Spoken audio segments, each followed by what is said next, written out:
আসসালামু আলাইকুম। আজকের Google Ads এর ভিডিওতে নতুন একটা টপিক নিয়ে আলোচনা করব। সেটা হচ্ছে কিওয়ার্ড ইনসারশন। দেখেন, আমরা যদি Google Ads এর মধ্যে এসে ক্যাম্পেইন থেকে অ্যাডস ক্লিক করি, সেখান থেকে যদি আমরা পেন্সিল আইকনে ক্লিক করি, দেন এখান থেকে যদি আমরা হেডলাইনের মধ্যে যাই, হেডলাইনের মধ্যে দেখেন এখানে একটা সিস্টেম ইউজ করা হয়েছে যার নাম কিওয়ার্ড ইনসারশন। দেখেন এইটা কি জিনিস বা এটা আমরা কেন ইউজ করি বা এটা ইউজ করার জন্য কি বেনিফিট হতে পারে বা এটা ইউজ করলে কি কি হতে পারে। দেখেন, আপনি যদি এটা ইউজ না করেন, এটা যদি এখানে ব্যবহার না করেন, তাহলে কি হবে? এক নাম্বার হচ্ছে এই যে অ্যাড স্ট্রেংথ আছে, এটা হচ্ছে গুড আসবে না। হ্যাঁ, এটা আপনি ইউজ করার ফলে এটা গুড হয়ে যাবে।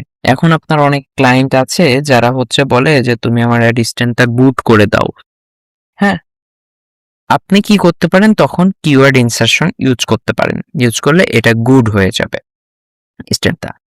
আরেকটা বিষয় সেটা হচ্ছে আপনি যদি কিওয়ার্ড ইনসারশনটা ইউজ করেন, তাহলে কি হবে? আপনি যে লোকাল কার ডিটেইলিং সার্ভিসটা আছে, এই যে এখানে এই হেডলাইনটা, এখন আপনার ক্লায়েন্ট এই রিলেটেড যেটাই সার্চ করুক না কেন, মানে যেই সার্ভিসটা নেয়ার জন্যই সার্চ করুক না কেন, তার সামনেই এই লেখাটা থাকবে। লোকাল কার ডিটেইলিং সার্ভিসটা থাকবে। এজন্য দেখেন এটা ইউজ করা হইছে। এখন আপনার ক্লায়েন্ট বলবে যে তুমি আমার Google Ads এর স্ট্যান্ডটা গুড না, এটা ভালো রেজাল্ট আসবে না বা এটা করবে। আপনি তখন এটা ইউজ করতে পারেন। সেকেন্ডলি আপনি কি বললাম?